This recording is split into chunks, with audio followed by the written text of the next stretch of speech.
রজব মাস শুরু হয়েছে। রজব মাস যে মাসটা শুরু হয়েছে, এই মাসে মেরাজের ঘটনা সংঘটিত হোক বা অন্য মাসে সংঘটিত হোক, ইতিহাস যেটাই থাকুক, গঠিত হয়েছে, এটাই সংঘটিত হয়েছে, এটাই বড় কথা।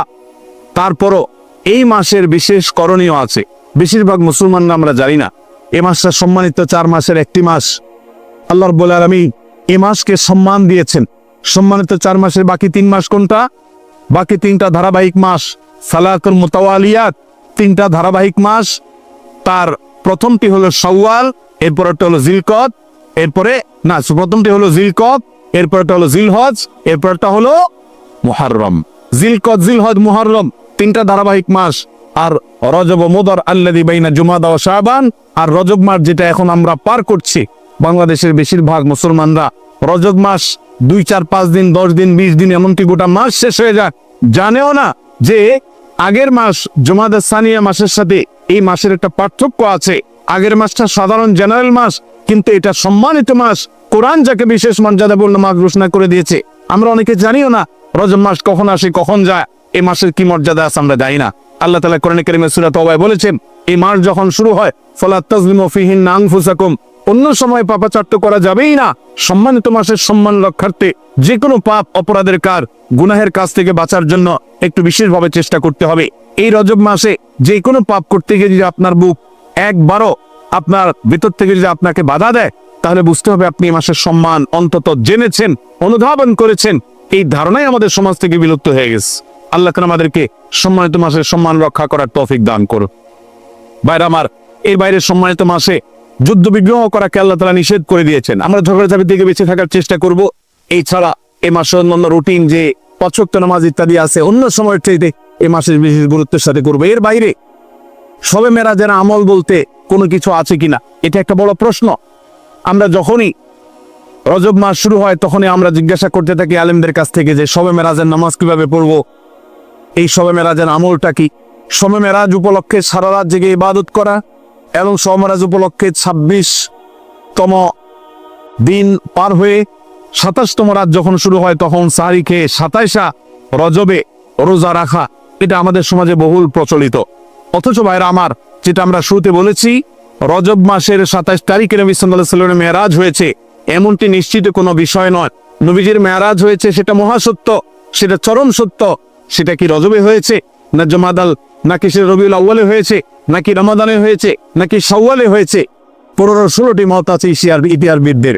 যদি ধরেও নেই আমরা রজবের এই 27 তারিখেই হয়েছে, যেমন কোন কোন ইমামগণ বলেছেন, সে আলোকে যদি আমরা ধরেও নেই, তারপর আমরা বলবো নবী সাল্লাল্লাহু আলাইহি সাল্লামের মেরাজ হয়েছে হিজরতের আগে।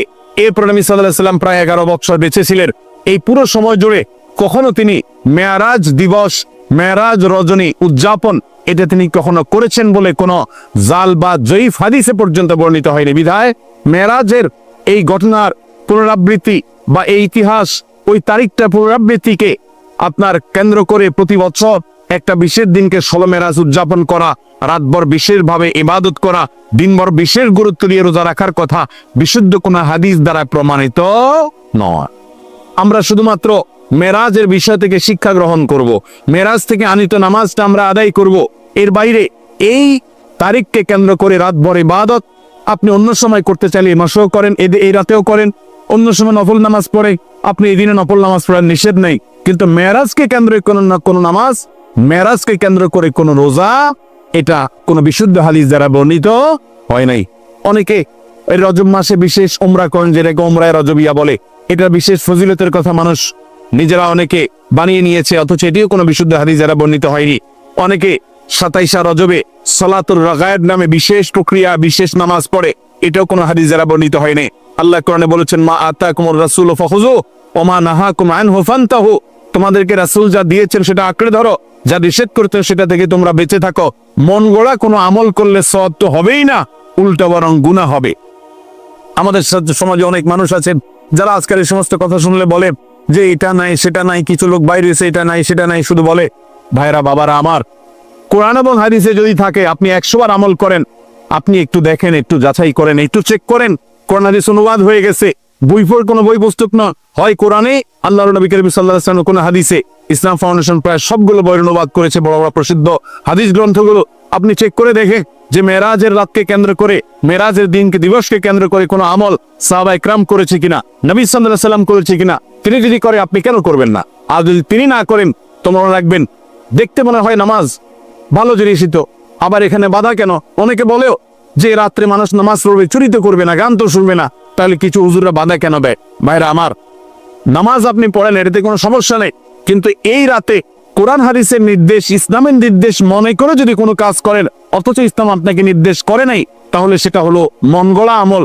মন গড়া আমলকে বলা হয় বেদাত, আর বেদাত হলো গোমরাহি, ভ্রষ্টতা, ওয়া কুল্লু দালালাতিন ফিন্নার। আর নবীজি বলেছেন সকল ভ্রষ্টতার ঠিকানা কোথায়? জাহান্নাম। আমরা যখন খেতে চাষ করি, চাষ করলে শুধুমাত্র যখন আপনি ধানের গাছ লাগান, শুধু ধান গাছ হয় না, সাথে আগাছাও হয়? আগাছা দেখতে ধানের মতো না? আমরা কি সে আগাছাগুলো রেখে দেই নাকি আস্তে আস্তে তুলে ফেলে দেই? যদি কেউ মনে করে আরে ধান গাছ তো অল্প একটু জায়গাতে আছে, আগাছা আগাছার জায়গায় হয়েছে, সমস্যা কি? এ বেচারাকে তুলে কেন মেরে ফেলতে হবে? থাকুক না, ধান গাছও থাকুক, ওইটাও থাকুক, তাহলে ধানের ফসলের ফলন ভালো হবে। আপনার ঈমান এবং আমলের ফলন যদি ভালো হতে হয়, তাহলে বিদআত এবং মন গড়া আমল এগুলো থেকে নিজেকে সরাতে হবে। আপনি এমনি নিজে থেকে নফল আমল করেন, সেটা ভিন্ন কথা, কিন্তু বিশেষ কোনো দিবসে কোরআন হাদিসে আছে বা ইসলামের নির্দেশ মনে করে, বিশেষ ফজিলত মনে করে যখন করবেন, তখন সে বিদআতে পর্যবসিত হবে। অতএব মেরাজ এটাকে উদযাপন নয়, আসুন মেরাজকে উপলব্ধি করার চেষ্টা করি। মেরাজকে ঘটা করে পালন করা নয়, বরং মেরাজের শিক্ষাগুলো দিয়ে আমাদের জীবনকে আমরা সাজাবার চেষ্টা করি। চেষ্টা করবো তো ইনশাআল্লাহ। আল্লাহ রাব্বুল আলামিন আমাদের সবাইকে মেরাজের এই গুরুত্ব বোঝার তৌফিক দান করুন। এই মেরাজের অন্যতম বড় শিক্ষা হলো আমাদের প্রিয় নবী সাল্লাল্লাহু আলাইহি সাল্লামের মর্যাদা কত বেশি।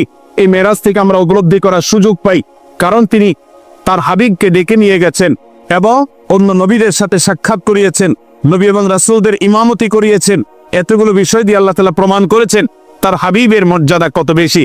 সেই সাথে মসজিদে আকসা এবং বাইতুল মাকদিসের যে মর্যাদা অনেক বেশি, সেটাও কিন্তু এই মেরাজের ঘটনা থেকে বোঝা যায় যে আল্লাহর হাবিবকে আল্লাহ তাআলা সেখানে প্রথমে নিয়ে গেছেন এবং বলেছেন কোরআনে যে তার চতুর্পাশে আল্লাহ তাআলা বারাকা দিয়েছেন।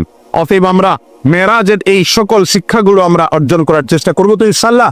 এই শিক্ষাগুলো ধারণ করবো তো আমরা ইনশাআল্লাহ। আল্লাহ আমাদেরকে তৌফিক দান করুন।